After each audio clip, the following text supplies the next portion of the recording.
ក្រុមក្មេងទំនើងប្រហែលជា20-30ម៉ូតូបានជិះមកដល់ឃើញបងប្រុស2នាក់ជិះម៉ូតូតាមផ្លូវហ្នឹងក៏ស្រែកថាកាប់ពួកវាទៅទាំងដែលអត់មានរឿងអីសោះបងប្រុស2នាក់ភ័យពេកក៏រត់យកព្រះអាយុក្រុមក្មេងទំនើងអស់ហ្នឹងយកកាឡាហ្នឹងណាប្រិមិត្តគប់វាយម៉ូតូខ្ទេចតែម្ដងហើយដកសោយកទៅបាត់ទៀតពេលហ្នឹងឯងធ្វើដំណើរពីណាទៅណាបានគេកាប់ចឹងអូនមកពីនោះពូជិះម៉ាននេះអត់ឯងជិះពីតាមម៉ូតូនឹងជិះមកពីហូបអីហ្នឹងអូហើយពួកវាប្រហែលម៉ូតូដែរមើលទៅបាទពួកវាច្រើនពូច្រើនហ្មងណាបាទមិនតិចទេច្រើនខ្ញុំអត់រត់រួចដឹងត្រូវអត់តែណាងចេះរត់រួចពួកវាមានអាវុធអីទេអត់ដឹងមានដឹងអត់ខ្ញុំជិះស្របផ្លូវធម្មតាហ្នឹងហើយពួកវាមកកាប់យកមកកាប់យកហ្មងមានដាវមានកបិតអីទេអត់ទេអត់ដឹងដែរច្រើនពេកបើអត់មានដាវមានកបិតហ្នឹងគេមិនហៅកាប់អូនណាម៉ែខ្ញុំវាពួកវាស្រែកហ្នឹងស្រែកថាម៉េចស្រែកថាកាប់ពួកហ្នឹងហើយខ្ញុំតែ2នាក់តែមកម៉ូតូខ្ញុំមិនរត់ទៅដល់កាប់ពួកហ្នឹងគូកាប់ពួកហ្នឹងហ្មងបាទជុំអូនឯងស្គាល់ពួកហ្នឹងពីមុនមកទេអត់ពួកវាច្រើនម៉ូតូខ្ញុំតែមកម៉ូតូហ្នឹងខ្ញុំមិនដឹងពួកវាណាពួកណីហ៎ចឹងអត់ដឹងថាមកពីណាពីណីទេគ្រាន់តែឃើញអូនឯងជិះម៉ូតូ2នាក់ហ្នឹងមកដល់ភ្លាមកាប់ពួកហ្នឹងហ្មងហើយពួកវាបានជប់ម៉ូតូកាប់ហ៎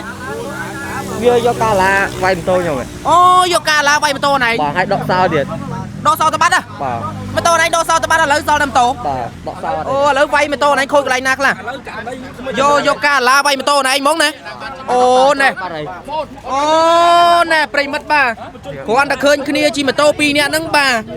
ក្មេងទំនើងមកក្រុមប្រហែលជាខ្ទង់20-30ម៉ូតូហ្នឹងជិះមកដល់ថាកាប់ពួកហ្នឹងហើយបាទអូនប្រុសភ័យពេក2នាក់រត់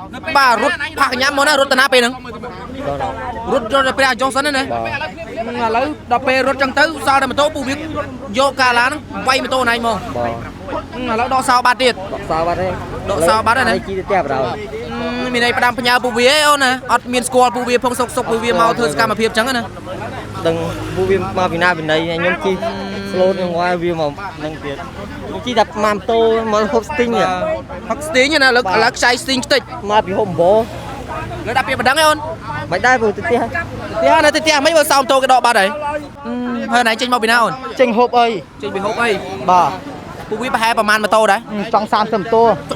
ម៉ូតូណាបាទសាហាវក្មេងទំនើងអស់ហ្នឹងរកកាប់ពួកវាណៃរត់យកទៅព្រះអាយុហ្មងណាហើយពួកវាយកអីវាយម៉ូតូណៃខ្លះកាឡាហ្នឹងបាទ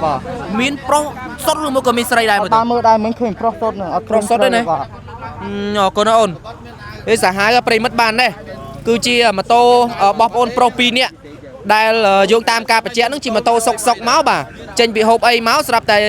លិចមុខក្រុមក្មេងទំនើងមកក្រុមហ្នឹងប្រហែលជាខ្ទង់20-30ម៉ូតូបាទមកដល់ឃើញពួកគាត់ក៏ស្រែកថាកាប់ពួកអានឹងទៅប៉ុន្តែយើងមិនដឹងថាមានប្រដាប់ដល់អាវុធអីខ្លះទេបាទជាក់ស្ដែងគឺបន្ទាប់ពីប្អូនប្រុស2នាក់បាទធ្វើសកម្មភាពចុះពីលើម៉ូតូរត់បាទយកព្រះអាយុសិនយកអាយុជីវិតសិនបាទម៉ូតូទុកនៅកន្លែងនេះក៏ត្រូវបានពួកក្មេងទំនើងមឹងបាទគប់បាទបែកក្បាំងបែកអីដកសោចបាត់ទៀតប្រិមិត្តបាទការនៃហេតុការណ៍ខាងលើនេះគឺបង្កឲ្យមានភាពញាប់អើនៅទីតាំងកន្លែងកើតហេតុខ្លាំងមែនទែនហើយយើងមិនដឹងថាតើបងប្រុសនឹងដាក់ពាក្យបណ្ដឹងឬមួយក៏យ៉ាងណាទេប្រិមិត្តបាទដែលជាក់ស្ដែងក្រុមក្មេងទំនើងធ្វើសកម្មភាពបែបនេះបាទថ្ងៃនេះថ្ងៃសៅរ៍ណាប្រិមិត្តថ្ងៃសៅរ៍គេថាថ្ងៃសៅរ៍គេចេញប្រមាញ់ទៀតហើយបាទ20-30ម៉ូតូមិនតិចទេប្រិមិត្តចឹងយ៉ាងណាយើងទុកទូនាទីនេះឲ្យកម្លាំងសមត្ថកិច្ចលោកស្រាវជ្រាវតាមស្វែងរកក្រុមក្មេងទំនើងទាំងអស់ហ្នឹងដែលបង្កភាពអនាធិបតេយ្យនៅក្នុងសង្គមបាទអត់មានរឿងអីសោះបាទបែរជាមកធ្វើសកម្មភាពបាទកាប់មិនបានកាប់ទេប៉ុន្តែស្រែកបាទប្រិមិត្តហើយក៏វាយម៉ូតូខ្ទេចសាហាវយ៉ាងណាទុកទូនាទីឲ្យកម្លាំងសមត្ថកិច្ចលោកធ្វើតាមជាក់ស្ដែងចោះប្រិមិត្តបាទអរគុណសម្រាប់ការតាមដានទេសនាព័ត៌មាន